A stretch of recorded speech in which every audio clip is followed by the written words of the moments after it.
अब ऐसा लग रहा है बस जैसे फ़ोन पड़ा है। तो पहले लग रहा था कि कोई वीडियो बनानी है, परफेक्शन से बोलना है कुछ। चलो स्टार्ट करें। अब कल तक हमने कहाँ पे छोड़ी थी स्केट?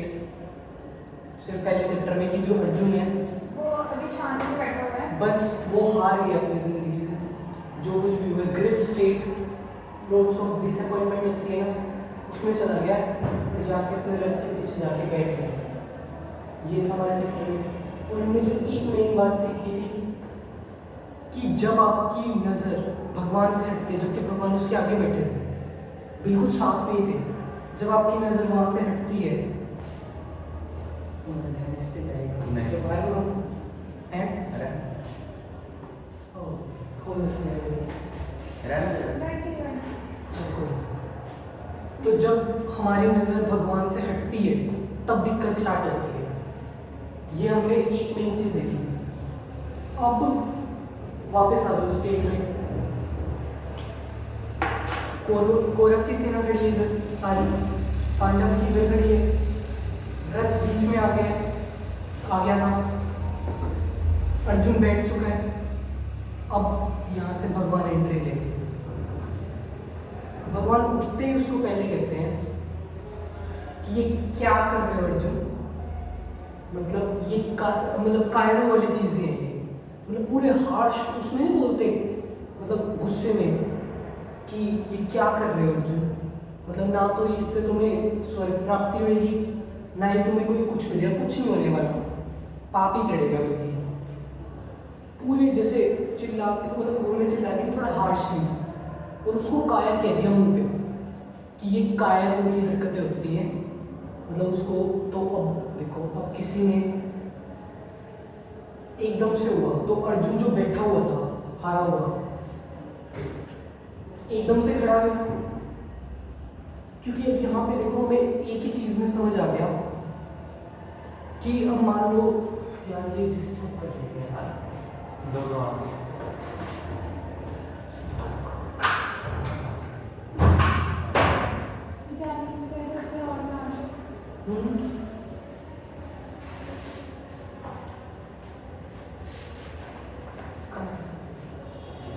चलिए बस एक पीछे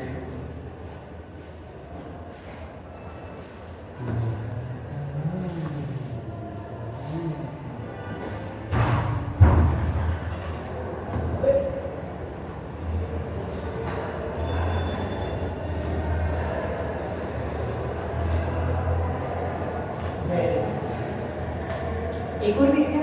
हाँ ये ओए यार वो बैठी है बैठी नहीं है, ये पानी की चीज़ है। Very good.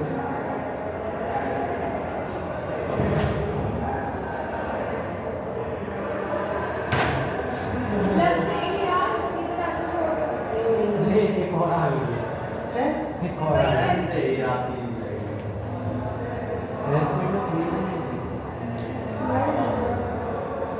आजू कर लो फिर आगे वो उधर आ जाएगी। और भी है क्या? हाँ ये भी है। बता दो, मुझे 1 सेकंड लगेगा। कहाँ है बताओ? कहाँ की? इधर ही कहीं ये इसके टेबल पे नीचे बैठी है। दादी से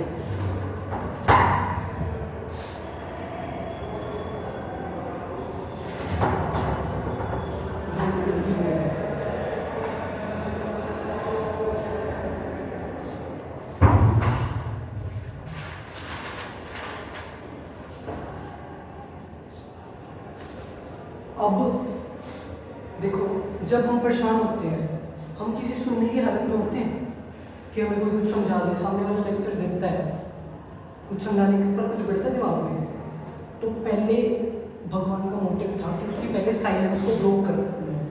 वो जो बैठ गया था निराश होके, तब समझाना स्टार्ट करेंगे। तो जब उसको कायर बोला ना, तो एकदम हिला, ये क्या हो गया है कि भगवान ने मुझे कायर बोल दिया, ताकि उसकी साइलेंस पहले ब्रोक हो। इसलिए भगवान ने थोड़ा हार्शली बोला ताकि वो पहले उस स्टेट से बाहर आ जाए। जैसे वो अपनी स्टेट से बाहर आया, इमीडिएटली अर्जुन ने भगवान की तरफ देखते हुए कहा कि मैं क्या करूं, मतलब ये जो भीष्म है और ये जो द्रोणाचार्य तो पूज्य हैं, मतलब इनको तो हमें पूजना चाहिए, इनको मारूं कैसे। चलो अब हमें यहाँ तक समझ आया कि मुझे अर्जुन बोला तो सही, जो निराश होकर बैठ गया था, भगवान का मोटिव पूरा हुआ। अब देखो सेकेंडली क्या हो रहा है। अब यहीं से अर्जुन थोड़ा सा और सोचता है कि मैं क्या करूं, मेरे को नहीं पता कि मैं युद्ध करूं या ना करूं, मतलब मेरे को नहीं पता मेरा वेलफेयर किस चीज़ में है।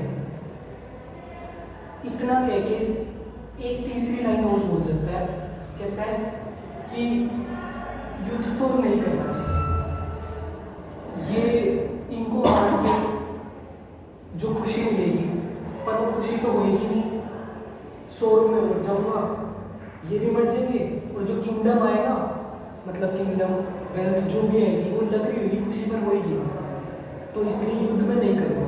अब तुम यहाँ पे ऑब्जर्व करो क्या हुआ एकदम से, भगवान ने साइलेंस तो यूज की ताकि वो उठे। अर्जुन ने पहले क्या बोला कि पहले तो अपना निर्णय फॉर्म डिसीजन होता है ना कि मैं युद्ध नहीं करूँगा, ये स्टिक था, पर जैसे भगवान के कायर बोलने पे उसने एक चीज़ बोली कि उसको ये समझ आया कि भगवान भी आ गए एक तरफ से और एक तरफ से मेरी पर्सनल बैटल भी, तो एक डायलेमा आ गया, ये करूँ या ये करूँ। अब तक देखो सिचुएशन क्लियर थी कि अर्जुन ने ये कह दिया था कि आई विल नॉट फाइट, मतलब एक डिसीजन पे वो स्टिक था अपने खुद के, पर अब यहाँ पे उसके आगे वो थोड़ा पॉजिटिव साइड में आने की कोशिश करी। अभी कोई डिसीजन नहीं है, कम से कम उसे सोचना तो स्टार्ट करा कि मैं गलत भी हो सकता हूँ। तो अब यहाँ पे थोड़ी ओपननेस हो रही है, अब यहाँ पे युद्ध करूँ या ना करने की बात आ गई, डायलेमा आ रहा है। अब डायलेमा आ गया, अब यहाँ से एक्चुअल स्टार्ट होता है, जब ये अर्जुन जाता है भगवान को बस ये कह देता है कि मुझे नहीं पता मैं क्या करूँ, मैं शिष्य बन के आपकी शरण में आया, मुझे सही रास्ता दिखाओ, और क्योंकि मुझे नहीं पता मेरे लिए युद्ध करना सही क्या है, मैं तो बस आपकी शरण में आया हूँ, मुझे अपना शिष्य स्वीकार करो और मुझे बताओ सही रास्ता दिखाओ। मतलब कि अर्जुन फॉर्म डिसीजन रहा पूरे फर्स्ट चैप्टर में, हारा हुआ, थोड़ा सा उठा, अपने पे स्टिक था, भगवान के कायर बोलने पे थोड़ी चेंज हुई, सिचुएशन चेंज होते ही सरेंडर हो गया उनका। मतलब डायलेमा आता है जब, तो सरेंडर करो उसे, मतलब कि एकदम से अब अर्जुन क्या कर रहा है, सरेंडर कर रहा है भगवान को ये कह के कि आप करो। पर एक और चीज़ देखो, उसने सरेंडर कर भी दिया, उसके बाद उसने खुद का भी ओपिनियन दे दिया ये कह के कि मुझे अभी भी नहीं लग रहा कि फाइट करनी चाहिए, मतलब अपना डिसीजन रख रहा है सरेंडर करने के बाद भी। पर भगवान यहाँ से मुस्कुरा गए। अब वो क्यों मुस्कुराएंगे कि एक तरह का सरेंडर अर्थ है, मतलब पार्शियल सरेंडर करा अर्जुन ने, तो वो मुस्कुरा रहे हैं कि एक तरफ तो ये कह रहा है कि मैं आपकी शरण में आया, दूसरी तरफ अपने डिसीजन भी रख रहे हैं, और ऐसा होता है, ठीक है। पर अब यहाँ से हमारी जो एक्चुअल गीता है, वैसे तो गीता स्टार्ट कर चुकी है, पर जो भगवान की अब है वो यहाँ से अब स्टार्ट होती है। तो अब यहाँ तक हमें क्या सीखने को मिलता है कि देखो क्या होता है कि ना, हमने कल भी सीखा था ये कि जब आपकी स्टेट गिर रही हो, गिरने से पहले शेल्टर ले लो गोल्ड का, जो हमने कल सीखा था, तो वो इतनी जाएगी नहीं स्टेट, मतलब ये इतना गिरोगे नहीं, वो वहीं के वहीं कन्वर्ट हो जाएगी। अब जो कृष्ण भगवान है, अब देखो रेफ्यूजी सोट हो गया, सरेंडर भी हो चुका है अब तक। अब कृष्ण भगवान ने क्या कहा, उन्होंने तो पहले बस मुस्कुरा दिया, मुस्कुराहट में उन्होंने कुछ कह दिया, और अब सिंपल बस अर्जुन को देख रहे हैं आराम से प्यार से, और अर्जुन आराम से बैठा है, निराश थोड़ा सा हैंग लग रहा है सरेंडर करने के बाद भी, फिर बैठा है। अब भगवान कहते हैं कि पहले तो ये छोड़ दे दुख, ये ग्रिफ भगवान की साइड है ना, अब अर्जुन नीचे बैठे, अब भगवान खड़े हैं कि पहले तो ये ग्रिफ छोड़ दे, ग्रिफ मतलब सैडनेस, ये उदासी छोड़ दे, क्योंकि जिनको तुम मरने वाला समझ रहा है वो कभी मरेंगे नहीं, जिनको तुम मरने वाला समझ रहे हो वो मरेंगे नहीं। क्यों? क्योंकि वो शरीर नहीं है जो तू समझ रहा है, वो असल में आत्मा है, और आत्मा कभी नहीं मरती, सोल इज इटर्नल। तो भगवान अब यहाँ पे सोल की बात कर रहे हैं, उसको ये समझाने की कोशिश कर रहे हैं कि तेरे को ये जो सारे शरीर दिख रहे हैं ये नहीं है, मतलब ये बाहरी इल्यूजन है, अंदर आत्मा है इनके। तो क्या करते हैं अब यहाँ से, अब मुझे ये बताओ, हम गीता के अब यहाँ पे श्लोक चलेंगे, मतलब एक एक वो चलेगा, तो अब मैं इसी वे में समझाऊँ या एक श्लोक उठाऊँ और उसको तोड़ तोड़ के डिटेल में बताऊँ? तो यहाँ पे चॉइस है तुम्हारे पास, तो हम वो वे फॉलो करेंगे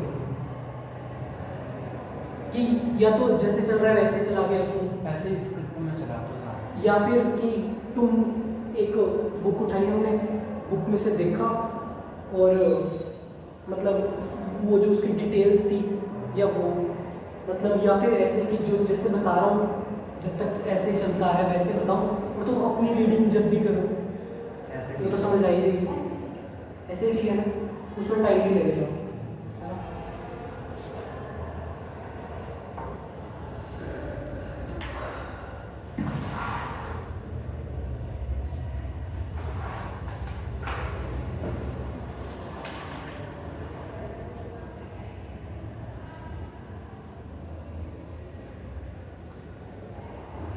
अब देखो एक छोटा सा उदाहरण, जो हमारा बीज होता है, एक सीड नॉर्मल, अगर जब वो पैरों के नीचे आ जाता है, अगर उसको सही गार्डनर मिल जाए ना, तो वही सीड जो दब गया वो एक मैंगो ट्री में बन सकता है।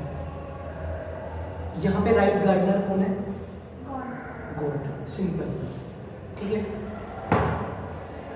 तो अब यहाँ पे क्या होता है, भगवान क्या कर रहे हैं, भगवान ने उसको ये बताया कि ये आत्माएं नहीं मरेंगी, और ये जो तू देख रहा है ये सब कुछ मतलब सिर्फ शरीर है, और शरीर भी बदलता है, मतलब वो चाइल्डहुड से जाके एडल्ट में जाता है, एडल्ट के बाद जाके बूढ़ा हो जाता है, फिर मर जाता है। ये कह के भगवान ने यहाँ पे ये समझा दिया कि ये जो सारी चीज़ें हैं, जो हम हैं, ये बॉडी है, ये चेंजेबल है। चेंजेबल मतलब टेम्परेरी। देखो जो चीज़ चेंज हो रही है वो अपने आप में परमानेंट हो सकती है? नहीं हो सकती ना। मान लो आइस है, आइस ने अपनी फॉर्म चेंज कर ली, is it permanent?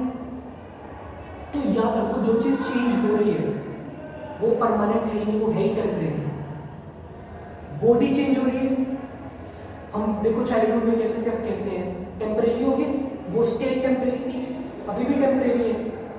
Old age आएगी वो भी टेम्परेरी है, एक दिन मर जाएंगे वो भी टेम्परेरी है। तो भगवान यहाँ पे ये समझा रहे हैं कि जो कुछ भी तुम्हें दिख रहा है ना मेरे अलावा, सब कुछ टेम्परेरी है। टेम्परेरी मतलब चेंजेबल है, परिवर्तनशील है। ये सारा वर्ल्ड यहाँ पे परिवर्तन होता रहता है। और अब मान लो जिस चीज़ का बिगनिंग है उसका एंड भी होगा, होगा मतलब अपने अपने टेम्परेरी बात बता दी। और अगर तुमने उस चीज़ के साथ अटैचमेंट रख ली तो गड़बड़ नहीं हो जाएगी? जो जिसका एक्चुअल नेचर ही बदलना है, जो ये वर्ल्ड का नेचर है, जो रियलिटी है, जब हम रियलिटी से दूर हो जाते हैं ना, मतलब हम सच को नहीं जानते, इग्नोर करते रहते हैं। जैसे छोटा सा एग्जांपल, तुम्हारे बॉयफ्रेंड या गर्लफ्रेंड है, अंदर से एक सच है उसका, तुमने कुछ मान रखा है पर वो इंसान कोई और है, तुम इग्नोर करते हो यार इतने टाइम तक, क्योंकि तुम्हें वो वैसा लग रहा था। तुम्हें 10 दिन बाद, 10 दिन नहीं 3 साल बाद या 2 साल बाद जाके रियलाइज होता है यार ये तो था ही नहीं ऐसा, ये तो फर्स्ट डे से ऐसा था, वो तो मेरे सामने ऐसा था, ये ऐसी थी। अब क्या हुआ, ऐसे टेम्परेरीनेस के साथ अगर मान लो तुमने अटैचमेंट रख ली, एक होता है कि चलो तुमने नेचर देख लिया वो बात अलग है, मतलब ये उसका एग्जाम्पल है उस इंसान का कि जिसका तुम नहीं देख पाए, मतलब उसने एक फेकनेस रख दी तुम्हारे सामने और तुमने उस फेकनेस को सच मान लिया। तुम्हें रियलिटी पता चली बाद में, जब तुम्हें रियलिटी पता चली उस इंसान की, क्या तुम छोड़ नहीं देते उस इंसान को? कि यार ये कैसा था इंसान, मुझे तो पता ही नहीं था ये एक्चुअल में ऐसा ही था। तो बात हो रही है यहाँ पे, अब मान लो तुम्हें उसकी रियलिटी 10 दिन में पता चल गई, वो तुम्हारे साथ जिंदगी भर के साथ है, तो बात क्या आ रही है पकड़ने की कि रियलिटी के साथ जुड़ना है, जो चीज़ रियल है। अगर तुमने रियलिटी को नहीं पकड़ा तो यही होता है जो तुम्हें रियलाइजमेंट बाद में होती है। तो हमें सच के साथ रहना है, रियलिटी को देखना। अब रियलिटी क्या है वो हम देखेंगे क्या है। भगवान ने ये कह दिया कि सारा वर्ल्ड टेम्परेरी है मेरे को छोड़ के। अब इसका मतलब ये नहीं कि उन्होंने कहा कि ट्रस्ट ना करो किसी पे या किसी पे वो ना करो, उन्होंने कहा सब कुछ करो, पर एक ऐसा स्टेट ऑफ माइंड से कि सब कुछ टेम्परेरी है, इसका बिगनिंग है, एंड है, ये भी चला जाएगा। तुम स्कूल में थे, ज़्यादा खुश मत हो, ये भी चला जाएगा, दुखी मत हो, ये भी चला जाएगा। मतलब अगर देखो लेसन वाली बात ये होगी, अगर ये बात तुमने पकड़ लेना, ये बात उसमें मैं कभी दुखी नहीं होगा, सब कुछ जो है वो टेम्परेरी है। अगर ये मान के सब कुछ करोगे ना, चाहे अपना रिलेशनशिप, चाहे अपना करियर, चाहे अपनी हैबिट्स, चाहे पैसा, घर, जो मर्जी, जो कुछ भी तुम लगा लो कि ये सब टेम्परेरी है, चाहे काम हो कुछ भी, तो कभी भी तो अटैचमेंट नहीं होगी, अटैचमेंट नहीं होगी तो सोलो नहीं होगी। मतलब तुम उसको जानते हुए इंजॉय कर पाओगे चीज़ को कि देखो तुम ये यूनिवर्सिटी में आए, तुम्हें ये पता है इसकी बिगनिंग है, एक एंड है, और तुम्हें अभी यहाँ पे जब ये पता चल जाएगा कि बिगनिंग और एंड है, मतलब टेम्परेरी है, अब तुम अगर ये मान लोगे कि हाँ चलो ये टेम्परेरी है, तो तुम उससे अटैच नहीं हो। सिंपल इतना मान के स्टेट ऑफ माइंड से करो, जो कुछ भी करो ये मान कर करो कि जो कुछ भी हो रहा है वो तो टेम्परेरी है। अब इसका मतलब ये नहीं कि मान लो कि तुम किसी इंसान के साथ हो या करियर का किसी के साथ हो, वो जाएगा। देखो रियलिटी ये है कि जाना तो सबने है, मतलब डेथ को कोई नहीं रोक सकता। अब मान लो वो इंसान एक ओल्ड एज में, तुम या तुम्हें किसी को नहीं पता, डेथ तो है, तो मतलब टेम्परेरी तो हो ही है सब कुछ। और मान लो उससे भी छोड़ो, डेथ ना हुई, किसी ने आपको छोड़ दिया, या आपके काम ने आपको छोड़ दिया, आपके रिलेशन ने आपको छोड़ दिया, आपके पैसे ने आपको छोड़ दिया, घर वालों ने छोड़ दिया, कुछ भी हो गया, तो वो भी टेम्परेरी हो गया, मतलब वो स्टेशन पहले आ गया, बात ही होगी बस। तो हमें इस सच को देखना होगा कि पहले तो सब कुछ टेम्परेरी है, और ये स्टेट भगवान ने समझाई कैसे वो मैं तुम्हें बताऊँ।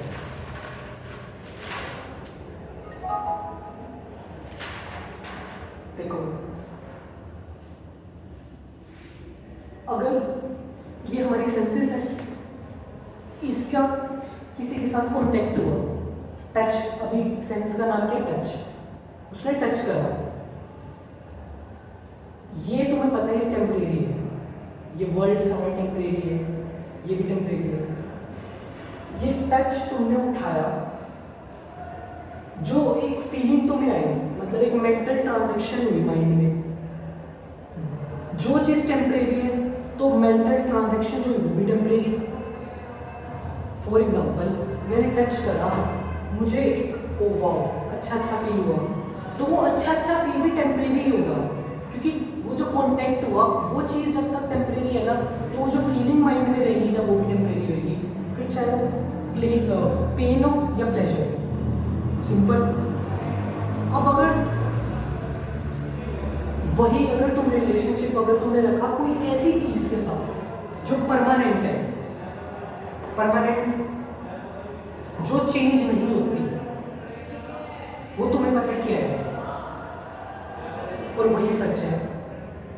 अगर उस सच से देखो, जैसे आत्मा, अगर तुम अपना रिश्ता किसी के साथ बना रहे हो, अगर तुम सोल के रूप में देखोगे कि इसको कुछ नहीं होएगा, ये पैसा हो गया, काम हो गया, मतलब ये जो भी, अगर यहाँ पे रिलेशन की किसी की बात कर रहे हो, मतलब रिलेशन में ऐसा नहीं, रिलेशन आपका मदर फादर कुछ भी हो सकता है, कि अगर आप उसको एक सोल के रूप में देखोगे ना, और ये देखोगे कि ये बॉडी तो है, मतलब मेरा रिश्ता तो इससे बहुत अच्छा है, बट आई नो कि one day this person has to go, similarly with me I have to go to, मतलब मुझे भी ये छोड़ना पड़ेगा शरीर, उसको भी छोड़ना पड़ेगा, मतलब डेथ आएगी, आनी है, कभी भी आ सकती है। तो अब यहाँ से हमारी अटैचमेंट 1 सेकंड के लिए दूर हो जाओ, ये एक एग्जाम्पल था। हमें मेंटल ट्रांजैक्शन वाली बात समझ आई कि जो हम फील कर रहे हैं कुछ भी वो टेम्परेरी होता है। तो अब प्रैक्टिकल एप्लीकेशन क्या है इसका? प्रैक्टिकल एप्लीकेशन सिंपल, जैसे हम कपड़े बदलते हैं, जैसे कपड़े बदलते हैं, पुराने कपड़े छोड़ के नए पहनते हैं, वैसे ही आत्मा भी पुराने कपड़े छोड़ के, मतलब पुराने शरीर छोड़ के नए धारण करती है। यहाँ पे मान लो हमारा कोई दोस्त बैठा है, हम चारों का कोई रूम है,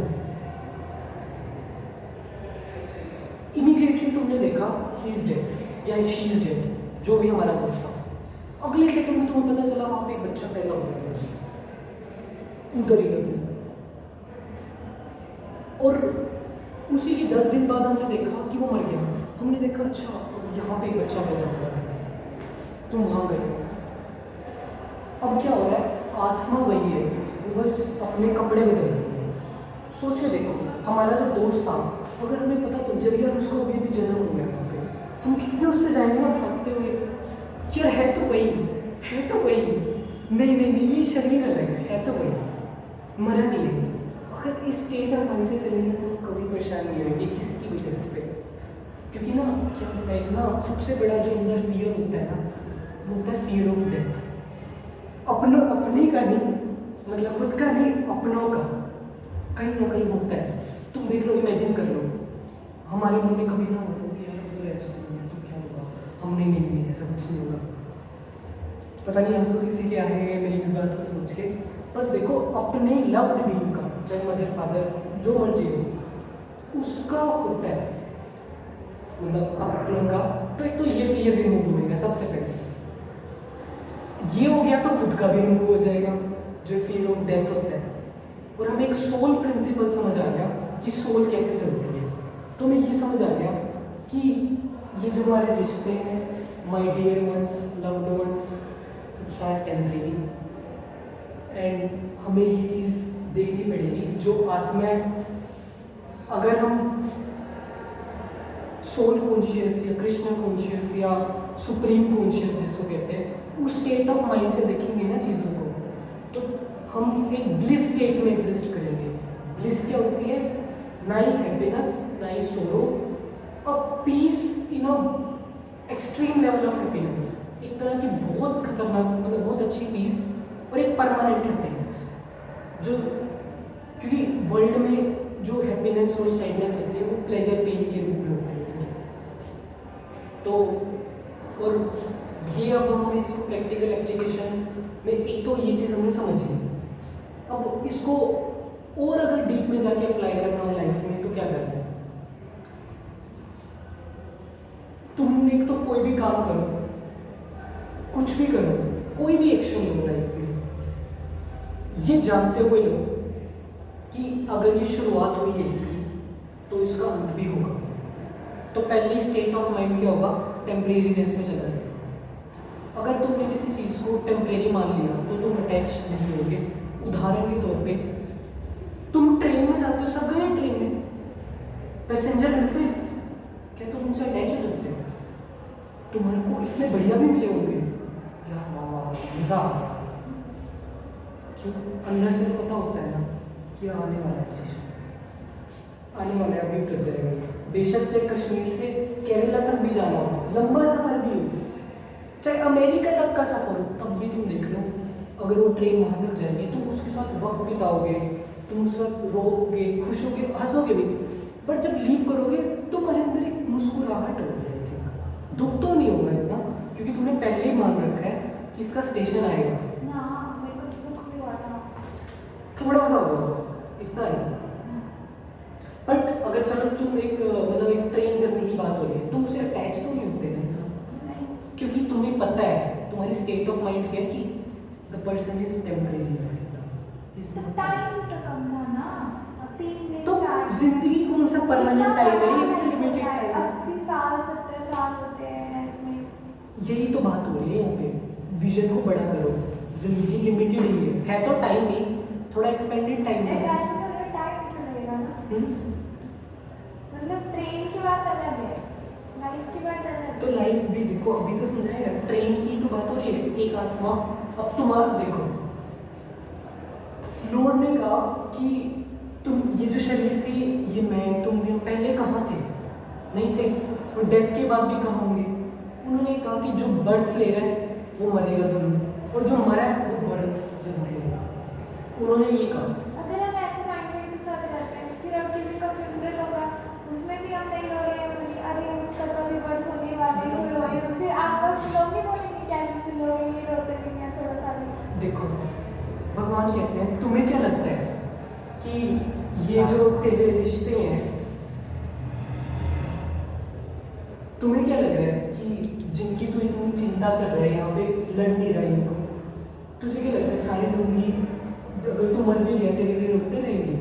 ऐसा कुछ नहीं है, कोई रोने नहीं वाला। और तू उनकी क्या बात कर रहा है, खुद को ही देख ले। तू पहले जहाँ से आया था ना, तेरा कोई जन्म हुआ, तेरे रिश्तेदारों ने बहुत रोए होंगे तेरी मृत्यु पे, पर तेरे को कुछ याद भी नहीं है, उनका कोई मोल नहीं है उनके आंसुओं का। और ये जन्म भी तू भूल जाएगा और अगला भी यही होगा। अब उन्होंने कहा कि तेरे को क्या लग रहा है सारे रोते रहेंगे? सिर्फ क्या होता है, कोई खास ही होता है जो रोता है। मतलब उन्होंने कहा जो पिता है थोड़े से आंसू बहाएगा, कोई 2 दिन बहाएगा तो कोई 2 घड़ी बहाएगा, पर जो सबसे अधिक बहाएगा वो केवल एक माँ है जो सबसे अधिक रोती है। भाई 10 दिन रोता है, पत्नी 10 दिन रोती है, कोई अच्छे से अच्छा मित्र या भाई वो भी 4-5 दिन। जो सबसे अधिक रोती है उसका दुख ज़्यादा होता है, क्योंकि जो सब होते हैं वो सब अपने अपने नुकसान के लिए रोते हैं। जिसको जितना ज़्यादा नुकसान हुआ होता है उस इंसान के मरने से, कोई भी उस इंसान के लिए नहीं रोता जो मर गया। उस इंसान के लिए सिर्फ एक माँ रोती है, वो भी सालों तक रोती है कुछ, वो भी पर एक टाइम के बाद अपने कामों में लग जाती है और सब कुछ चला जाता है। तो ये तो भूल जा कि जिनके लिए तू वो रहते, अगर तू चला भी गया तो सारी जिंदगी रोते रहेंगे। मतलब इसलिए रोते हैं लोग कि मतलब वो हमारा बंदा कुछ काम कर रहा था, मतलब नहीं, वो काम के उस टाइप से नहीं, इसका मतलब ये है कि आपका नुकसान ये हुआ कि वो इंसान आपकी लाइफ से गए, तो नुकसान किसका हुआ? ना, इसलिए एक्चुअली ये होता है उस इंसान के लिए सिर्फ वही होता है, एक माँ का दुख थोड़ा ज़्यादा होता है वो, क्योंकि माँ के साथ और एक बच्चे में वननेस होती है। मतलब like a body part is standing in front of her, क्योंकि वो एक तरह का उसका बॉडी पार्ट ही है ना। वहाँ पे भी देख लो वो खुद की बात हो रही है। तो अब एक चीज़ यहाँ से ये सीखने को मिलती है कि ना कई बार क्या होता है कि हम ना लोगों को ना नहीं कर पाते हैं, अपने बेस्ट फ्रेंड्स हो गए, ये हो गए, या किसी के साथ बहुत ज़्यादा अटैच हो, और ये सोचते हैं कि यार इसका क्या होगा अगर मैंने ये कर दिया वो कर दिया। पर एक्चुअल में रियलिटी यही है कि ज़्यादा कुछ नहीं होगा।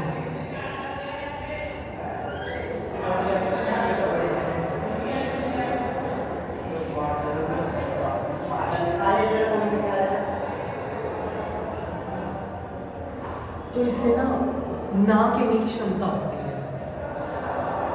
ना, no, art of saying no. अब भगवान कह रहे हैं कि इसका मतलब क्या है कि फिर तो इस हिसाब से इंसान को अपने सारे रिश्ते नाते तोड़ देने चाहिए।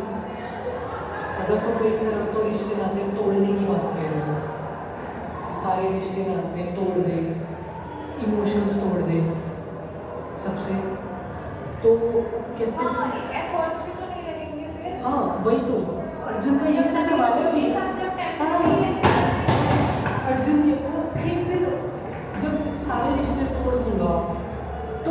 काम ही किसके लिए करूँगा? कह रहे तुम जानते हो केशव कि कोई ना कोई कर्म के पीछे कोई ना कोई भावना होती है, और किसी ना किसी भावना के पीछे रिश्ता होता ही है। अगर मैं सारे रिश्ते तोड़ दूंगा तो फिर मैं कर्म ही क्यों करूँगा? क्योंकि कर्म के लिए किसी भावना की आवश्यकता नहीं होती, तो किसकी आवश्यकता होती है? केवल अपने धर्म की। Knowledge about your duty. तो क्या है?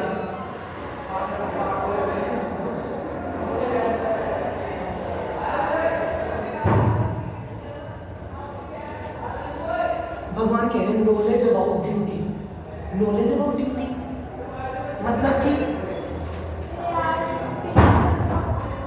मतलब सिर्फ अपने कर्तव्य की ज्ञान की आवश्यकता होती है। उन्होंने कहा धर्म क्या है, धर्म की व्याख्या क्या है, डेफिनेशन धर्म है क्या? कि आपने कहा कि इसलिए कर क्योंकि तेरा धर्म है। तो भगवान कह रहे हैं कर्तव्य, रिस्पॉन्सिबिलिटी, ड्यूटी। अब वो पूछ रहे हैं कैसे करूँ? तो भगवान कह रहे हैं कि अगर इंसान ये जान ले कि उस पर्टिकुलर स्टेट में उस इंसान की क्या ड्यूटी है, अगर खुद से ये, और ये हमेशा होगा, अगर तुम खुद से ये पूछ लो कि what is the duty right now, what is my duty right now, तुम्हें अपना जवाब मिलेगा राइट नाउ मेरी ड्यूटी क्या है? मेरा जवाब है क्या? एक सेशन डिलीवर करना है, बोलना, एक वो ये मेरी ड्यूटी है। तुम्हारी ड्यूटी इस वक्त क्या है? तुम कौन सी स्टेट में हो इस वक्त? सुनने की, समझने की? बताओ अब यहाँ पे कौन से उसकी भावना की कोई ज़रूरत है? कोई रिश्ता चाहिए? नहीं चाहिए ना। तो कर्म अब क्यों करना है? भगवान उसको बता रहे हैं कि इसलिए कर्म मत करो कि कुछ पाना। भगवान अपना एग्जाम्पल दे रहे हैं, मेरे को देख लो, मेरे को कोई मतलब मैं किस उद्देश्य से कर्म करता हूँ? क्या मेरे को कुछ पाना है? सब तो मेरे हाथ में है, फिर मैं क्यों कर रहा हूँ? मैं अवतार लेके आया हूँ क्योंकि मेरा धर्म है, ये मेरी ड्यूटी है। गीता का सरमन अभी डिलीवर करना ड्यूटी है। महाभारत का युद्ध कराना एक टास्क है, इसका संहार करना एक टास्क है। कोई नहीं ये बंद कर सकते हैं। तो अब जब भी काम करो अपना, कुछ भी काम हो, वर्क नहीं, कुछ भी, कि इस टाइम में मेरी क्या ड्यूटी है। अब अगर तुम एक रिलेशनशिप में हो तो रिलेशनशिप में आपकी क्या ड्यूटी है? अगर आप एक लड़की हो या आप एक पत्नी हो, अगर आप एक पति हो तो आपकी क्या ड्यूटी है? आप एक दोस्त हो, आपकी क्या ड्यूटी है? मतलब उस सिचुएशन पे वेरी करती है। मतलब और भगवान ये भी कह रहे हैं कि सिचुएशन की बात होती है, हर वक्त एक सिचुएशन ही है। अब देखो एग्जाम्पल, अभी तुम यहाँ पे बैठे हो, तुम्हारी एक ड्यूटी है, तुम्हारे किसी अपने का फ़ोन आ गया, मम्मी का, पापा का, किसी दोस्त का, किसी का भी आया, कोई एक रिश्ता चूज कर लो अपना फटाफट, कोई भी आ गया। अब तुम यहाँ पे क्या करोगे उस रिश्ते में? तीनों अपना अपना आंसर दो, तू बोल जल्दी से।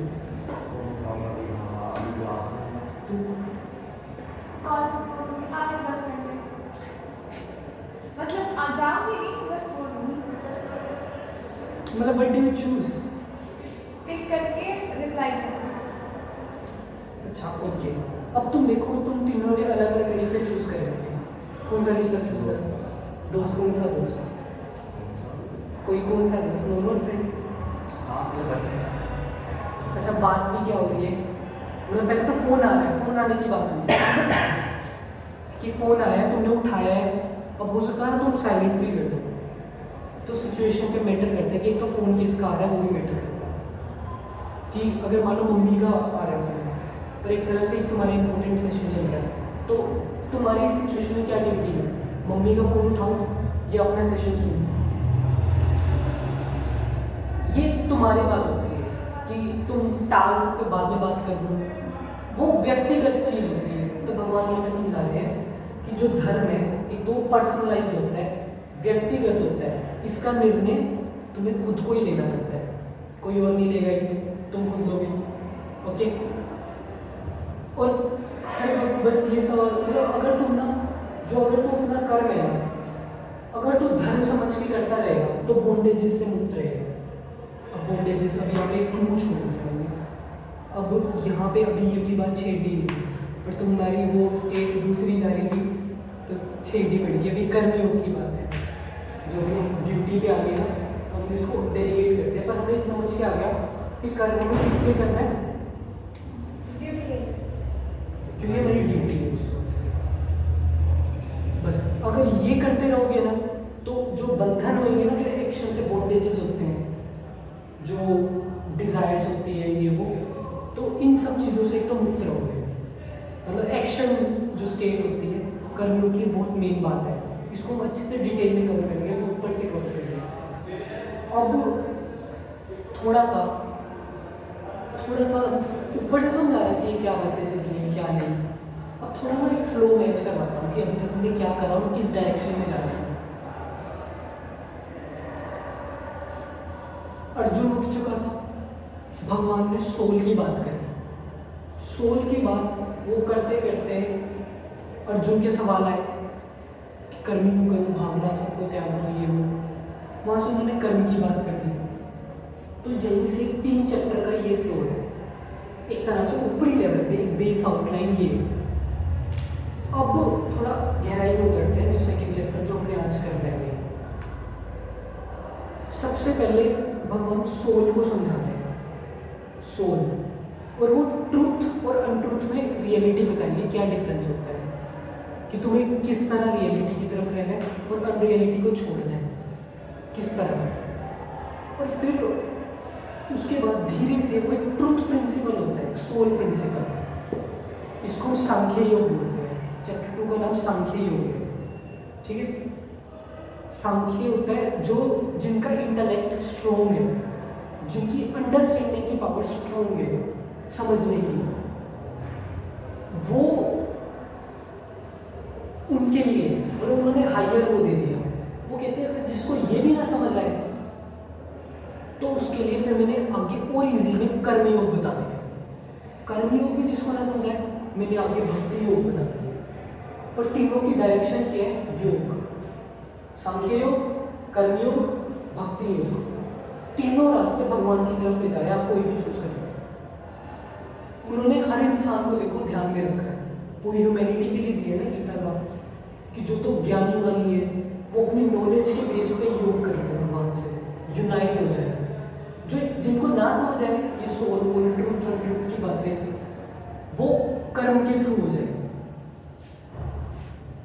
जो मान लो इतना पढ़ा लिखा भी नहीं है तो बस वो मेरा नाम है, वो भी यूनाइट हो जाएगा। गोल क्या है, योगा। पूरी गीता में गोल क्या है, योगा मतलब यूनियन। यूनियन मतलब किसके साथ, एक होता है सेपरेशन यूनियन, यूनियन विद लोग।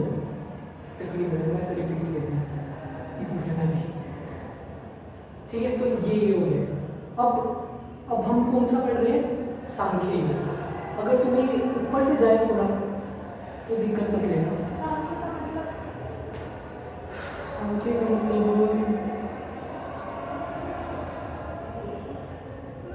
तुम ये लगा लो, नॉलेज, इंटेलेक्चुअल, एनालिटिकल, इंटेलिजेंस।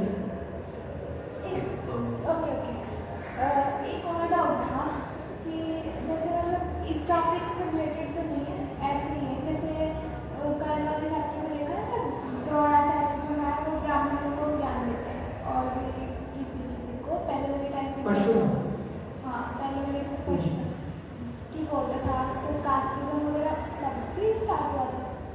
हाँ ये क्षत्रिय कास्ट, ये ब्राह्मण, लोअर कास्ट, ये किसने बनाया है कास्टिज्म वगैरह? ये तो नहीं पता मुझे, पर ये कास्टिज्म देखो एग्जिस्ट करता था। बताओ भगवान कौन सी कास्ट के थे? या यदुवंश थे तो क्षत्रिय, क्षत्रिय नहीं थे, ग्वाले थे। वाले तो थे ही, पर काफी क्षत्रिय थे। तो देखो वैसे भगवान के फिर लिए वो ग्वाले कैसे थे? भगवान के बोलते लिए नहीं है देखो, तो अगर तुम ध्यान से देखो, तो वैसे बोला जाता है क्योंकि वो गाय चराते थे। देखो बात सुनो, सिंपल सी, भगवान के लिए एग्जिस्ट करता है ये बात, कास्ट क्या है किसी, उन्होंने जब युद्ध करना था तो क्षत्रियों की तरह युद्ध भी करा, ज्ञान देना था तो ब्राह्मण से भी बढ़ के ज्ञान दिया, रथ भी चलाया जो कि लोअर कास्ट का चलाता है, सारथी बन गए। उन्होंने क्या कहा कि तेरा धर्म ये मैटर नहीं करता, तो क्या है उस सिचुएशन में तेरा क्या धर्म है वो मैटर करता है। तो एक तो कोई भी काम छोटा बड़ा नहीं होता। मान लो तो ये बिल्डिंग है, यहाँ की स्वीपर ना है, क्या होएगा, टॉयलेट साफ ना हो, गटर ना हो, तो कुछ नहीं होता। सब ड्यूटीज होती है, सब अपनी अपनी ड्यूटीज रोल्स निभाते हैं। तो फिर उन लोगों के साथ ऐसे डिफरेंस क्यों होता है कि मतलब तुम हो तो भाई तुम धर्म ही नहीं ला सकते, और वो उनकी ड्यूटी पे डिपेंड करता है ना। सारथी का क्या काम है? रथ चलाना, अगर वो युद्ध लड़ना किसका काम है? क्षत्रिय। जो युद्ध है पर ये जिसमें कौन होता है ये डिसाइड करने वाला कि वो करे? स्वयं खुद, मतलब कि वो पर्टिकुलर किस स्टेट में है। अच्छा मान लो अपना एग्जांपल ले लो, मैं आप स्टूडेंट हो, ओके, बोलना नहीं आपको, नहीं वहाँ पे युद्ध चल रहा है, जाओ नहीं।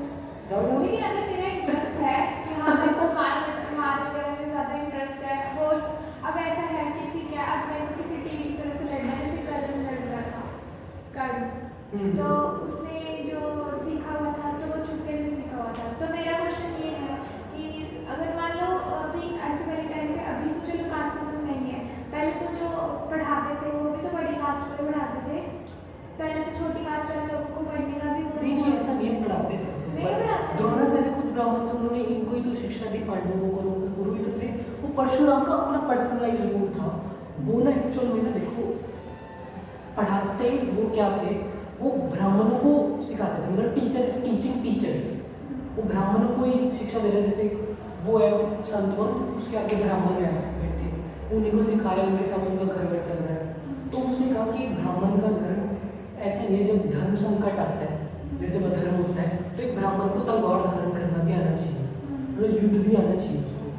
तो इसलिए वो शिक्षा उन्हीं को देते थे सिर्फ, वो शस्त्र की, और किसी को शस्त्र की नहीं देते थे, ब्राह्मणों को देते थे वो शस्त्र की।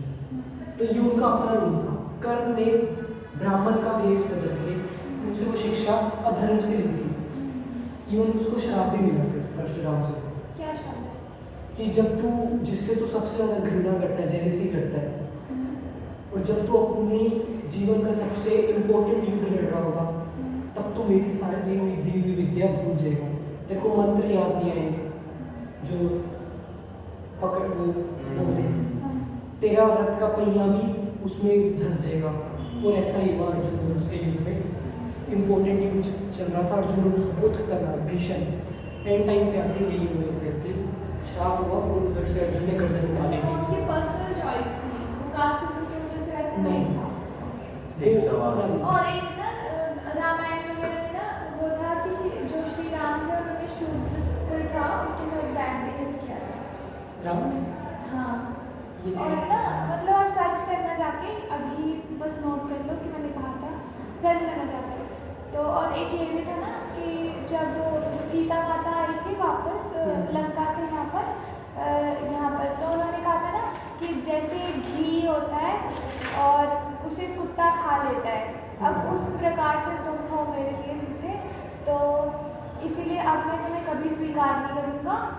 ये था मतलब थोड़ी बहुत कॉन्ट्रोवर्सी वाली चीज़ तो है।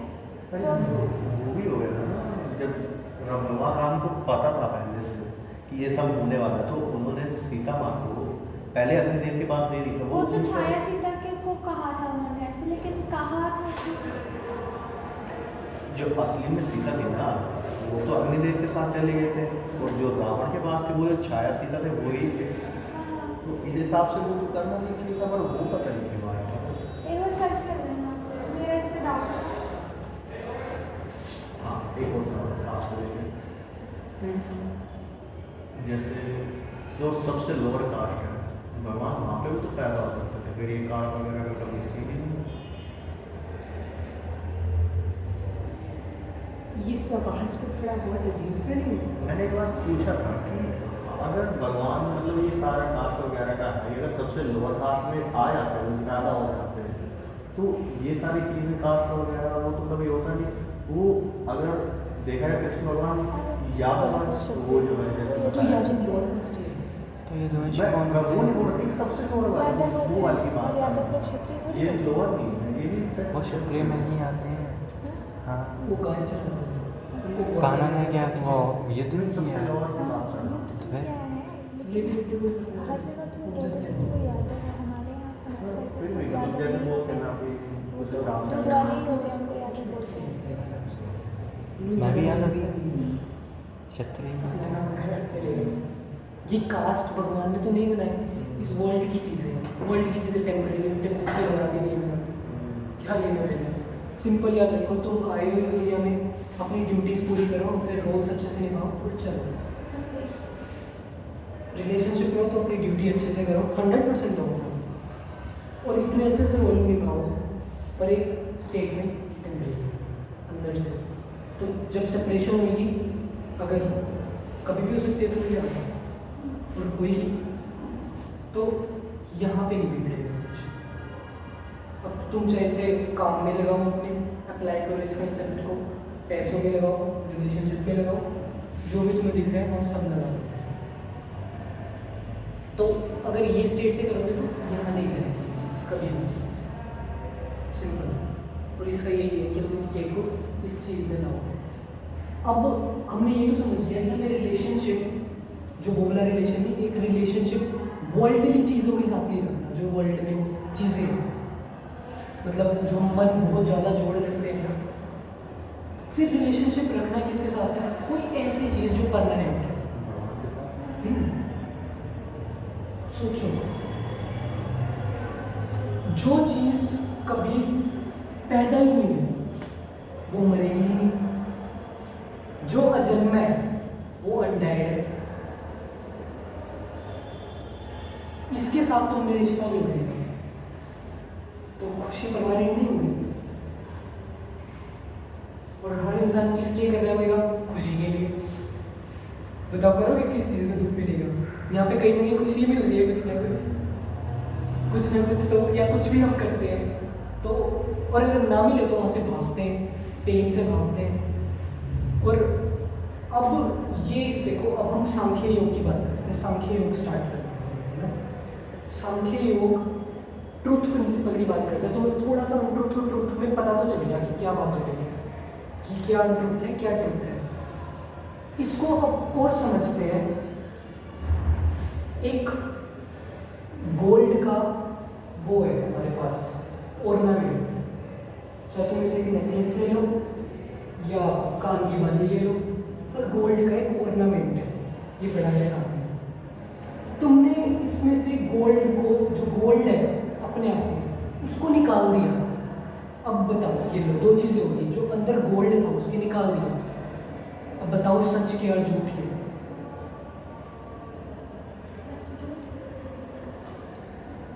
मतलब कोई बात नहीं कि क्या रियल है क्या अनरियल है। एक गोल्ड ऑर्नामेंट है, तुम्हें ये बताना है कि रियल क्या है और अनरियल क्या है। मैंने इसके अंदर से गोल्ड निकाल दिया तो गोल्ड जो है वो रियल है। गोल्ड ही तो रियल है, हाँ। और ये ये तो है ही इसका नहीं। फालतू चीज बन गई ना ऐसे। अब मैंने इसको वापस इसके अंदर डाल दिया। तो उसकी वैल्यू बढ़ गई। गोल्ड तो वही रहा, हाँ। ये टेम्परेरी था। तो हमें इस सच को जानना है कि क्या रियल है, रियल मतलब कि क्या रियलिटी है, ओके, और क्या अनरियल है।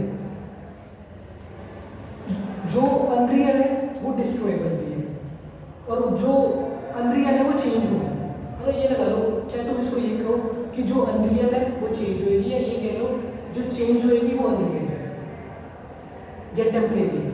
बात वही है घूम फिर आके। और जो चीज़ रियल है वो कभी चेंज नहीं होगी और कभी टेम्परेरी नहीं, हमेशा परमानेंट रहेगी। तो अब हमने डिफरेंस क्या आया रियल और अनरियल में, permanent temporary, non changeable changeable, okay. तो अब देख लो कि तुम्हें अपना रिश्ता कहाँ रखना है, मतलब कहाँ पे अपनी वो एनर्जीज लगानी है। अब इसी चीज़ को डालो, ये जो गोल्ड ऑर्नामेंट का एग्जांपल था, सोल में मतलब सोल के बॉडीज में लगाओ, ये जो सारी कोरल्स की बॉडीज खड़ी है इनके अंदर से अगर मैं इनकी आत्मा निकालूँ यहाँ पे ले आया कॉन्शियसनेस रेडी। अब ये बॉडी तुमने कभी लाश देखी है रियल में? नहीं मैंने नहीं देखी किसी ने? देखी है?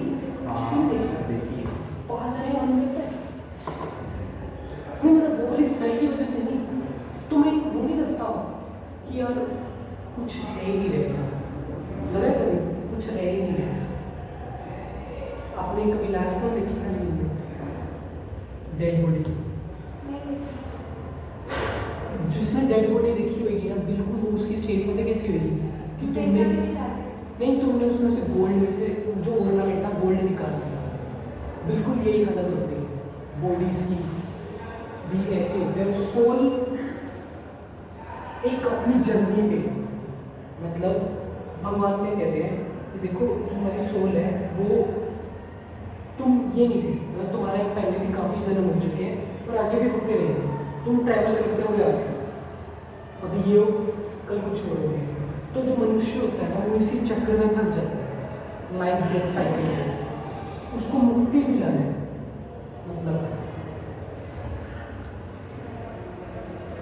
मतलब कि उसको फ्री करना है इस बर्थ डेथ साइकिल से। वो फ्री कैसे होएगा? मोक्ष ऊपर चल जा। नहीं मतलब ये था, मतलब ऐसे गॉड के पॉइंट ऑफ व्यू से ना कि मतलब उन्होंने सारी सोल्स क्रिएट कर दी है। अब वो सोल्स जो भी हैं अपनी चेंज बॉडी चेंज किए जा रहे हैं, आपस में लड़े जा रहे हैं, रोए जा रहे हैं, ड्रामा में टंकिया वर्ल्ड में सब कुछ चल रहा है और ये चल रहा है, साइकिल चली जा रहा है। तो मतलब ये वर्ल्ड क्रिएट करने की जरूरत ही क्या थी? उनका मतलब क्या था कि क्यों करना है? गेम चल रही है। बिल्कुल हाँ, यही तो चल रहा है, भगवान यही तो ले रहे हैं। क्यों क्रिएट किया पूरा वर्ल्ड? बुरा नहीं, उन्होंने तो अपनी तरफ से बहुत बढ़िया बनाया। पूरा उन्होंने नहीं, ये पूरा बोला।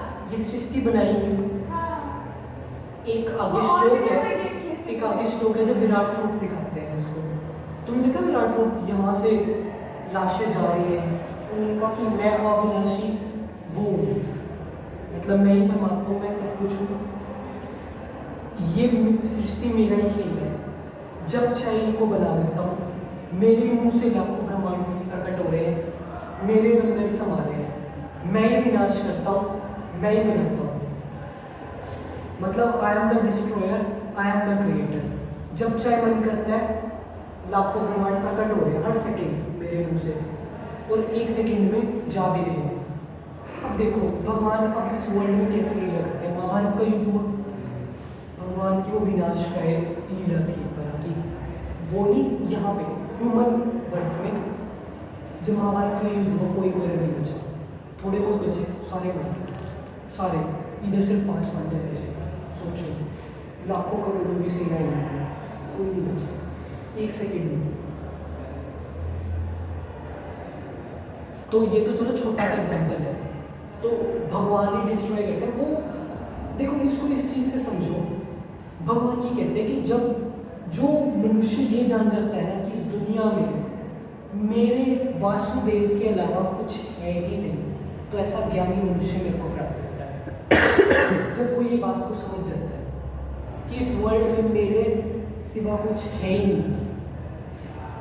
लाइक अब इसको एग्जाम्पल से समझो, हमारे घर में अप्लाइंसेस हैं इलेक्ट्रिसिटी की है, एक ही इलेक्ट्रिसिटी उन सब में फ्लो हो रही है, इलेक्ट्रिसिटी फ्लो हो रही है, अप्लाइंसेस में जा रही है, तारे आ रही है, वो आपस में जुड़ी हुई है। वो इलेक्ट्रिसिटी निकल गई, अप्लाइंसेस का कोई काम नहीं है। तो वो जो इलेक्ट्रिसिटी के रूप में सबके अंदर एग्जिस्ट कर रहे हैं ना, तो वो भगवान एग्जिस्ट कर रहे हैं, वो उनकी वजह से ही चल रहा है सब।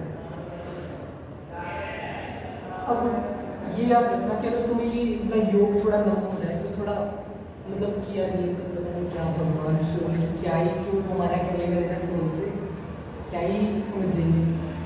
जैसे 3 भगवान हैं, ब्रह्मा विष्णु और महेश। अच्छा अच्छा। तो ब्रह्मदेव का पर्व तो बोलते हैं कि विष्णु भगवान की नाभि से हुआ, तो क्या महादेव ने भी विष्णु भगवान को बनाया?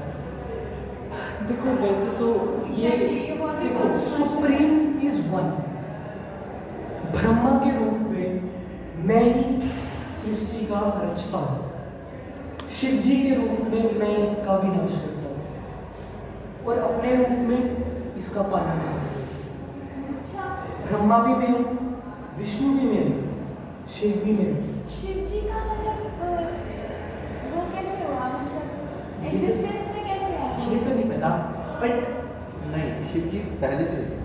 पहले वो शिव जी अपने आप में एक शिव जी सुप्रीम पहले- ट्रुथ है। हाँ, और मतलब विष्णु जी भी पहले से थे। नहीं, विष्णु भगवान का मेरे को पता नहीं, पर जब विष्णु भगवान और ब्रह्मदेव के बीच में एक कंट्रोवर्सी हुई थी, सबसे बड़ा कौन है, तो महादेव एक शिवलिंग के रूप में इतने बड़े हो गए, वो आसमान में इतने ऊपर चले गए और धरती में इतने नीचे कि कोई उनको नाप नहीं सकता था। तब उन दोनों के बीच में, भगवानों के बीच में रेस लगी, एक ऊपर जा रहे थे ब्रह्मदेव जैसे और विष्णु भगवान नीचे, तो इतने कई साल गुजर गए, वो वो नीचे चले गए। एटर्नल वाली बात कर रहा है कि कुछ भी अंत नहीं दिखा, फिर वो सुप्रीम दिखे।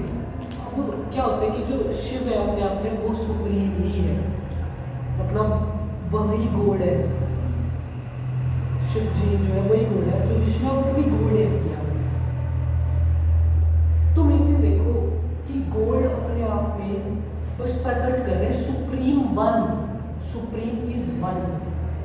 अल्लाह है, गॉड है, राम है, एक ओमकार है, ओम है, एक सुप्रीम है जो सब कुछ चला रहा है। वो सुप्रीम एक ही है, वो नहीं बदलेगा।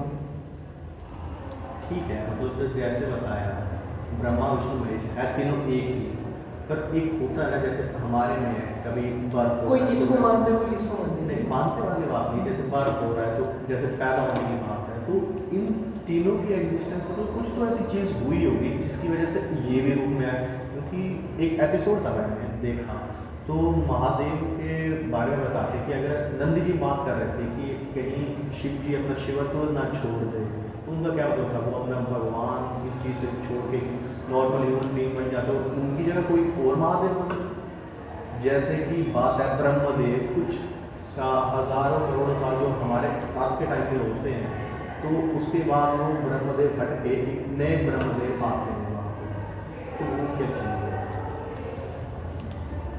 God is beyond our mind. नहीं, मतलब ये कह रहा ब्रह्मदेव का है ऐसा कि बताया है। ब्रह्मदेव भी अपने आप में टेम्परेरी की बात है। हाँ, वो एक टेम्परेरी है। Temporary है। हाँ, मतलब कुछ सालों के बाद वो भी चेंज हो जाता है, तो उनकी ब्रह्मा नए भी अपने ब्रह्म- आप में एक आयु है, 1000 युग, वो कंप्लीट होते हैं तो एक नया ब्रह्मा। हाँ, फिर ये तीनों तो- गॉड अपने आप में क्यों हुए? नहीं, दो तो ठीक है, बट मतलब दो टेम्परेरी पर एक परमानेंट, दो परमानेंट क्या है? परमानेंट क्या है? जो निराकार है, जो सच्चा रूप है। भगवान ने बोला है कि जो मेरा सच्चा रूप है ना, वो निराकार है, जिसकी कोई शेप नहीं बन सकती, Okay. वही मेरा सच्चा रूप है। सच्चा, बाकी तुम ऐसे भी मानो मेरे को एक आकार देके, वो तो तुम्हारे समझने के लिए मैं आकार में हूँ, नहीं तो तुम ना अपनी दृष्टि से, ना इमेजिनेशन से, ना थॉट से उस रूप को ना जान सकते हो, ना समझ सकते हो। जो अर्जुन को भी रूप दिखाया उन्होंने, अर्जुन कह रहा है जो उनका रूप मुझे दिख रहा है, पाताल से लेके ऊपर अर्जुन की तक, आँखें इतनी कैसे चल गई पता? वो नहीं, वो दे दिया दिव्य दृष्टि दी करके कि मेरे को सिर्फ आप ही का रूप दिख रहा है, कि इसका कहाँ से शुरुआत है, कहाँ से अंत है, कुछ समझ में ही नहीं आ रहा है। तो भगवान कह रहे हैं कि ये सिर्फ तेरे अभी फिलहाल समझने के लिए पूर्ण है ये भी। तो भगवान अर्जुन कह रहा है कि मतलब आप वास्तव में इतने बड़े हो कि आपका कोई आकार ही नहीं बन सकता, इतने विशाल हो। तो एग्जिस्टेंस में पहले कौन सा आकार है? एग्जिस्टेंस में पहले कौन सा आकार है? शिव जी, ब्रह्मा जी या नहीं, आप समझ नहीं पाए। देखो यहाँ पे ये बात हो रही है, my true state is formless, structureless, लेकिन जब शेपलेस। फॉर्म आया तब सबसे पहले पहले कौन कौन सा आया? फॉर्म आया? भगवान इस चीज़ को ऐसे बताते हैं कि जब इस दुनिया में कुछ भी नहीं था, मतलब यूनिवर्स भी कुछ नहीं था, मतलब एक सिंगल पार्टिकल भी नहीं था, तब भी मैं था, एग्जिस्टेंस थी। तो जब कुछ नहीं भी रहेगा तब भी मैं रहूँगा। हाँ, वो तो रहेंगी, लेकिन कौन सा फॉर्म पहले आया? वो मतलब आप इस चीज़ में बता रहे हो क्या? देखो शिव जी अपने आप में, तुम्हें शिव जी क्या दिख रहे हैं? एक स्ट्रक्चर में बैठे हैं, पर अंदर से अगर तुम ध्यान से देखोगे वो शेप तुम्हें दिख रही है, एक्चुअली में वो अनंत जा रहे हैं और वो रियलाइजमेंट है उनको। मेरा क्वेश्चन ये है ना कि तीनों में से, तीनों लॉर्ड में से पहले कौन है? पहले कौन आया? हाँ। ये सब आता है। हाँ। ये तो देखो नहीं पता मुझे पहले कौन आया, पर तुम इसको ये समझ सकते हो कि गॉड मतलब जनरेटर, ऑपरेटर, डिस्ट्रक्टर। गॉड ये तो बता। पता है ना कि तुम ये लगा लो फिलहाल कि तीनों साथ में ही है, बाकी का तुम वही आते तीनों एक साथ एग्जिस्ट पर है। मेरे को लगता है कि सबसे पहले महादेव था, क्योंकि अगर एक बात अगर देखने की, क्योंकि जब ब्रह्मदेव ने और विष्णु भगवान के बीच में ये कॉन्ट्रोवर्सी हुई थी जो मैंने बताई आपकी थी नापने के लिए कौन सबसे बड़ा है, तो ये वाली बात ही नहीं होती, क्योंकि अगर वो भगवान होते तब उनके बीच में ये बात ही नहीं आती सबसे बड़ा कौन है। तो इस चीज़ को सॉर्ट आउट महादेव ने करवाया, जब वो इतने शिवलिंग के रूप में आसमान में भी जा रहे थे और धरती लोक में भी जा रहे थे। तो इस हिसाब से शिव जी का जन्म पहले, हाँ। फिर विष्णु भगवान का, फिर क्योंकि विष्णु देव का पता नहीं है ना ऐसे, क्योंकि ब्रह्मदेव का तो जब पता वो है नहीं ही, है। ठीक है, गॉड जब है, निराकार है सब, तो उनको खुद ही अपने तीन फॉर्म में आकर खुद ही अपने आप से कंट्रोवर्सी करने की क्या जरूरत है? ये मे भी ऐसा कंट्रोवर्सी की बात नहीं है। देखो ये हम ना ये बात हो रही है कि हमने ये समझ लिया कि मैंने सृष्टि बनाई, भगवान ने तो कह दिया। अब उन्होंने मान लो, अब देखो यहीं पर भी तो तुम्हारी अपनी हो रही है, पर मैं एक चौथे इंसान को बिठा दूँ, उसकी श्रद्धा कहाँ पे है? काली माता पे, या बिठा दूँ गणेश जी में, नहीं इसमें। अब तुम कैसे समझाओगे सबको? इसकी है शिव जी भगवान में, आपकी है कृष्ण में, इसकी भी कृष्ण में, मान लो किसी और के माता में, कैसे समझाओगे एक दूसरे को? समझाओ, कैसे समझाओ कि कौन पहले है? क्योंकि सब अपने भगवान को ही पहले मानते हैं। नहीं वैसे नहीं बता रहे, पर जिस हिसाब से ग्रंथों में बताया गया, जैसे हमें टीवी शोज वगैरह में बताया गया, तो उस हिसाब से बता रहे हैं कि हाँ देखो, क्या हुआ था क्या है। गीता में एक श्लोक हो रहा है इस चीज़ पे, बहुत सारे स्क्रिप्चर। देखो तुम्हारा जो इंटेलेक्ट है वो कंफ्यूज होगा, क्योंकि अब ये गीता अगर देखो वो भी पढ़ोगे ना तुम, या कोई और ग्रंथ पढ़ोगे, तो भगवान कह रहे हैं, श्लोक है एग्जैक्ट अभी 2nd चैप्टर में, कि तुम्हारा कंफ्यूज होगा इंटेलेक्ट, जिसका स्ट्रॉन्ग नहीं है। स्ट्रॉन्ग कैसे होएगा? जब वो ये समझ जाएगा कि सुप्रीम एक ही है, गोल एक ही है, सब एक ही तरफ इशारा कर रहे हैं। जब ये माइंडसेट लेके चलोगे ना कि goal is one and it's supreme, and बेशक वो चाहे शिव हो चाहे कृष्ण हो, कुछ भी हो, पर वो है एक ही। ये माइंडसेट से लेके कुछ कंज्यूम करोगे ना, कुछ स्क्रिप्चर पढ़ोगे, तो कंफ्यूज नहीं होगा कि यहाँ पर ये बात हो रही है। और वैसे तो सबको इंटरकनेक्टेड है ना, चाहे जितने भी गॉड है, तो कोई भगवान किसी का ठीक है, बेटा है, कोई किसी का- गॉड ज़्यादा नहीं, गॉड सिर्फ 3 है, पर वो 3 भी सिर्फ एक है। हाँ। जैसे हाँ, वो इस बात को समझो, तो भगवान वही कह रहे हैं कि इस चीज़ में तुम उलझ ना जाओ, इतने सारे स्क्रिप्चर्स हैं, लॉजिकल आर्गुमेंट ही हो रहा है ये भी एक तरह का, कि लॉजिक भी है, उलझो ना। तो इसके लिए पता है क्या, तुम ये मानकर चलो कि supreme is one, God is one and एक ही है वो। इस माइंडसेट से कुछ कंफ्यूज करोगे ना, तो उस देखो जब हमारा टारगेट फिक्स होता है हम मिलते हैं, जब हमारा टारगेट फिक्स नहीं होता ना, तब माइंड कभी इस पर विश्वास करता है, यार किसी ने ये बात कह दी, नहीं यार ये ठीक है, नहीं यार वो भी ठीक कह रहा है, क्योंकि लॉजिक है। पर भगवान लॉजिक से परे है। तो जब टारगेट फिक्स्ड है, तो तुम्हें चाहे ये नॉलेज दो, तुम वहीं से बात निकाल लोगे कि अच्छा इस तरफ इशारा हो रही है, ये कुछ कह रहा है, अच्छा इशारा उधर ही कर रहे हैं। तो माइंडसेट में टारगेट लेके चलो, तो वेवर नहीं होगे। अब देखो, एक ही है, और जो भी वो भी मानते हैं मुस्लिम लोग, और वो लोग हाँ। सारे कोई मिला इसका के छोटा एक सा ही उदाहरण है। दूं, हाँ। और उस दिन पहले दिन ही तो दिया था, हाँ। उसमें अल्लाह में क्या कहते हैं ये ना आई थिंक आज के सेशन में कंप्लीट नहीं हुआ। संदीप महेश्वरी का नाम है ना मुझे? उसने एक सेशन में ये बात बोली थी, क्या? याद आ गई। देखो अल्लाह वाली बात हो रही थी ना, अल्लाह हाँ ऊ एक ओंकार सतनाम, ओम का आकार कृष्ण, मेरा परम धाम ओम है, ओम परम धाम।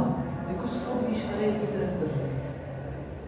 जो बात अगर ये समझा होता कि सुप्रीम इज वन, वो कभी कंफ्यूज होता नहीं चाहे कितने ग्रंथ पढ़ ले। फिर ये जो फालतू धर्म के लड़ाई करते हैं वो तो गलत है फिर, है ना? सेंसलेस। लोगों को रियलिटी नहीं पता है, और भगवान यहाँ पे जो ये तुम देखो सारा लॉजिकल है, सारा प्रैक्टिकल है। क्योंकि उनकी तरफ से भी मतलब जो भी है, अभी अल्लाह को इतने सारे लोग मानते हैं, तो अभी कुछ ना कुछ तो मिरेकल हुआ ही होगा तभी तो मानते हैं। और वो ना देखो सबके अपने अपने वो है। अब गौतम बुद्ध है, गॉड तो मतलब किसी ना किसी तरह से दिखाई देते हैं कि वो एग्जिस्ट कर रहे हैं, है ना? देखो एग्जिस्टेंस है भगवान की, ये तो सबने प्रूफ वो कर दिया, सबने proof कर दिया। प्रूफ कर दिया सबने। और ये आज ही हम जानेंगे अगर तुमने सेशन कंप्लीट कर लिया कि तुम्हें भी कैसे खुद को प्रूफ कर सकते हो कि भगवान है। एक तो हम समझ रहे हैं, एक एक्चुअल में जो एक्सपीरियंस होता है वो हम करेंगे। अगर जो भगवान के बारे में बताया गया ना कि भगवान है, जिन्होंने खुद को बोलो कि मैं भगवान हूँ, तो वो सिर्फ कृष्ण भगवान है। ऐसा नहीं कि कोई बोले कि हाँ अल्लाह भगवान जैसे वो बोले थे वैसे नहीं। उनकी लीला अपनी है वो तो पूरे खुले में आके कह रहे हैं। क्योंकि ये तुम स्क्रिप्चर पढ़ लोगे ना, गीता, एक चीज़ लॉजिकल है। ये जो सोल की बात हुई ना अभी, ये भी बात तो हो रही है। अभी देखो तुम इसको एक्सपीरियंस भी कैसे करोगे। भगवान ने सारे रास्ते बताए, अभी शुरुआत हुई है। मैंने ना एक फिल्म देखा था, उसमें पता क्या था कि एक मान लो तुमने एक रोबोट क्रिएट करा, सब कुछ कर दिया, उसके साथ चलना फिरना बोलना हर चीज़ सिखा दिया, बस उसने वो ऐसी आंखें नहीं लगाई जिससे वो तुम्हें देख सके, ठीक है? बस फिर उसके बाद वो रोबोट चली जा रहा है, बड़बड़ करी जा रहा है और बोल रहा है मेरे को तो किसने बनाया मेरा तो कोई क्रिएटर ही नहीं है। तो उस टाइप से वो लोग होते हैं जो भगवान को नहीं मानते हैं। देखो भाई भगवान का जो कंसेप्ट है, कंसेप्ट की कोई बात ही नहीं है। तुम हम सब नकली है, जो सब हो रहा है ना, सब टेम्परेरी। पापा भी वही है, बेटा भी वही है। पापा बेटा वही पापा के रूप में भी बैठे हैं, बट बेटे के रूप में वही अपना नाम करा रहे हैं। ये जो कॉन्शियसनेस है ना, तुम्हें लग रहा है कि मैं बोल रहा हूँ, कोई बुलवा रहा है अंदर से, तुम सुन रहे हो, ऐसे ही नहीं सुन पा रहे हो। ये दुनिया कोई ना कोई गवर्न कर रहा है, ऑपरेट कर रहा है। हमें लगता है, एक भगवान खुद कहते हैं, एक अहंकारी मनुष्य समझता है कि वो खुद कर्म कर रहा है, पर वास्तव में भगवान तुमसे कर्म करा रहे हैं। तो इसलिए सारे अपने कर्म मुझे अर्पण कर दो, डेडिकेट ऑल एक्शंस टू मी।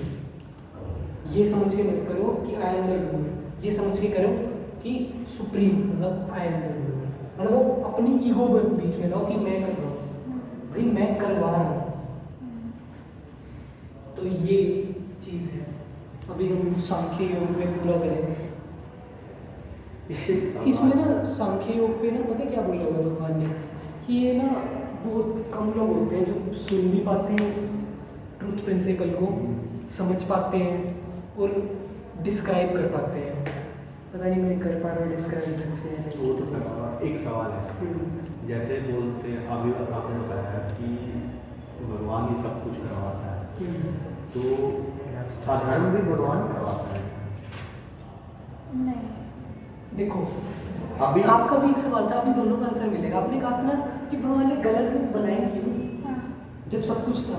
भगवान को क्या कहते हैं, सिंपल। तो तुम क्या चाहते हैं, मैं सिर्फ अच्छी चीज़ें बनाता, तुम क्या चाहते हैं कि मैं सिर्फ दिन बनाता रात नहीं? अरे भाई अगर मैं कांटे नहीं बनाऊंगा तो सॉफ्टनेस का, स्पर्श का आभास कैसे होगा कि ये चीज़ सॉफ्ट है? मैंने दुनिया बनाई है, पर इतिहास रचने का काम मनुष्य को ही दिया है, इंटेलेक्ट दिया, उसको बुद्धि दी है कि क्या सही है क्या गलत है। अब वो अपने दिमाग से अच्छा गलत चल रहा है। इतिहास वो खुद बनाएगा, मैंने सृष्टि बना दी है, सही गलत करने के लिए उसको बुद्धि दी है। ये हाथ उसके हाथ में ही है, होता है मेरे हाथ में सही क्या है गलत क्या है। तो भगवान ने इतिहास रचने का काम हम पे ही छोड़ा है।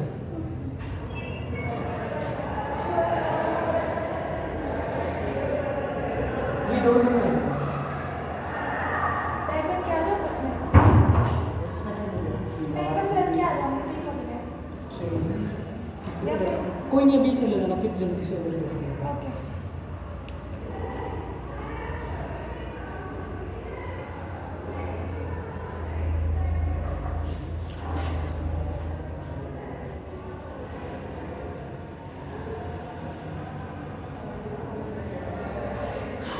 अब हम यहाँ पे देखो 3 स्टेप है ट्रूथ प्रिंसिपल को रियलाइज करने के।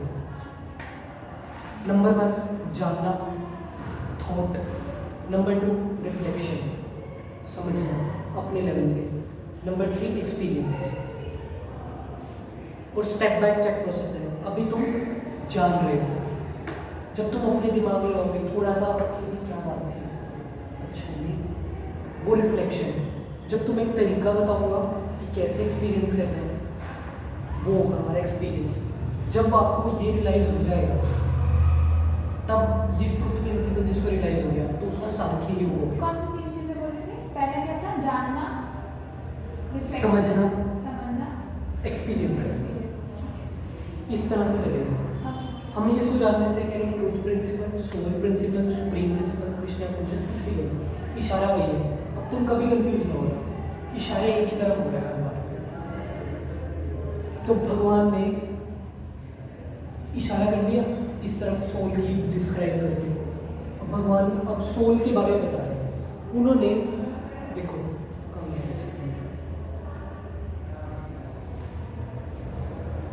उन्होंने अभी तुम्हें अनरियल और रियल की बात समझाई उन्होंने। अनरियल क्या है और रियल क्या है किस तरह से बताई? गोल्ड ऑर्नामेंट, अगर ये तो चलो एग्जाम्पल था, पर तुम्हें अनरियल और रियल में डिफरेंस समझ आया। देन तुम्हें अनरियल और रियल में डिफरेंस समझ आ गया। रियल का भी जो नेचर बता रहे हैं तुम्हें, कैसे बता रहे हैं कि I am imperishable, I am undied, I am immortal, I am unborn, I will never die. मतलब कि ट्रूथ क्या है वो भी तुम्हें डिफरेंस बताया है। और ये भी बताया कि सब कुछ मुझ में है, मैं ही सब में हूँ, मतलब कि मेरे सिवा इस दुनिया में और कुछ है ही नहीं, मतलब ऑल इज प्रिवेडिंग इन मी। अब सोच के देखो, भगवान तुम में और तुम भगवान में, दोनों ही तो क्या क्या चीज़ समझ आ रही है इस बात से?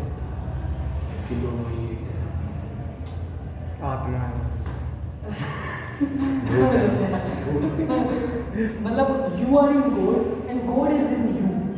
इंटरकनेक्टेड है देखो इस दुनिया में इमेजिन करो, तुम इस दुनिया के अंदर हो, गॉड के अंदर हो समाये, और तुम्हारे अंदर भगवान समाये।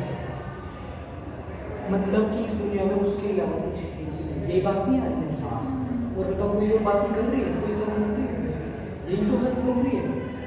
तो हमें इस चीज़ को समझना है, ये ट्रूथ है कि मैं सब में और सब मुझ में।